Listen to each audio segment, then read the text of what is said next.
It must have been very challenging to set up the costuming, the historical accuracies and so on. Yeah, we did a lot of research. We at first thought may not have enough material to base our research on, but actually we did find a lot of photographs. So unless we can find evidence that an item existed in the photographs, we wouldn't dare use them. All the decor pieces, all the art pieces, all the jewelry, they were really antiques. We just borrowed from the museum and borrowed from private collectors. So when we were shooting, we would have 4 or 5 at least groups of people on the site, watching their little vase on one of the tables.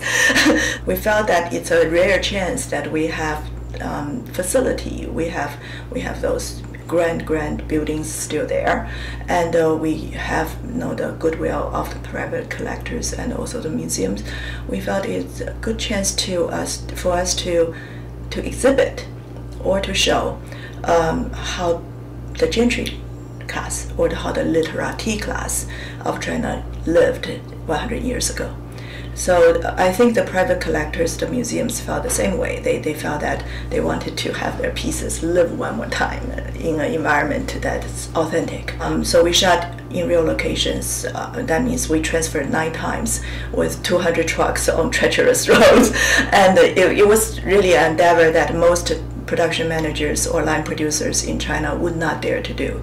It was really because of one person, our line producer, who was trained by the big productions in the army studio. So he could do it. He would dare to take it on.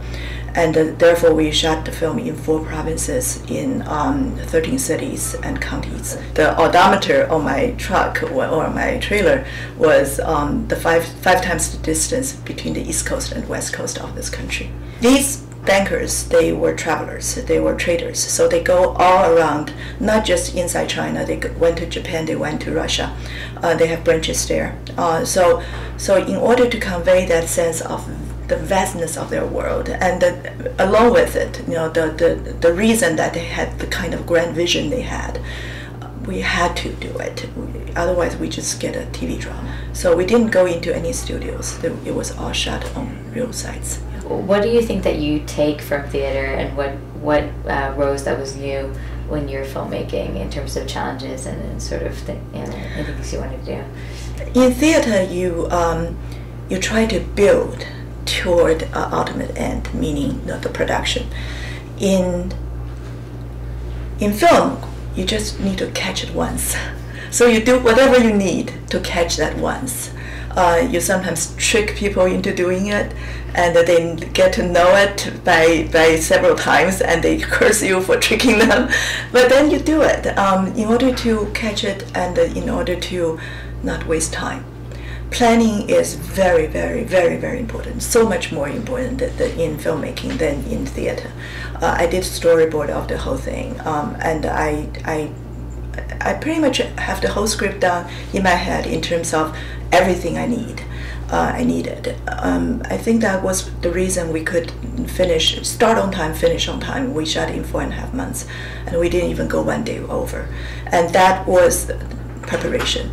And everything else in terms of dealing with actors, dealing with designers, it's pretty much the same. My relationship with the cinematographer was very, very important because he basically he could make a movie, he could ruin a movie, and he was a very good man, a very he had his own visions about how this film was going to be.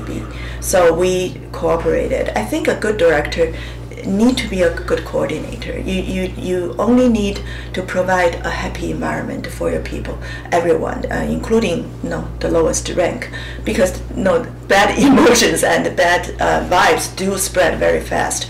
So if you provide a good environment, people will blossom in it. People will bring the best of themselves into your production, and that's how you do a production. The good product, I think Clint Eastwood is probably the best director in terms of that. He just sits back and he lets things happen. I tried to be that way. I wasn't. I was running around, but that was my goal. That was my ideal. Can you talk about your cast, Aaron Kwok, and also Jennifer Tilly playing the wife of a missionary, which is really fascinating. Yeah, very different from the roles Right. she normally play. They were just professionals. I tend to look for actors who have the eagerness to communicate, try to connect, and they were all like that. For my actors, what I had to say quite often on site is, can you make sure you do not cry? Because you touch them and they cried. So we add another layer to it. These are dignified people. They try to hold back. So you get even more inner struggle by adding that one layer on. No, not to expose yourself. You're trying not to expose yourself, but you're exposing yourself because you're trying not to. So actors are good actors tend to carry their emotions on their faces. They can't even hide them. They wear their emotions on their sleeves. So it was really easy. I just need to make sure they have the right motivations, and often I don't even ask them. They just do it. If they did it right, I don't ask. If they didn't do it right, then we talk. So we didn't take a lot of takes. We never really went beyond 13. 13 was the highest. And for one or two most important takes, there's one take that the woman turns around and look at him the last time, and she smiles and the tears coming down. That was just one take. We didn't even do a second take.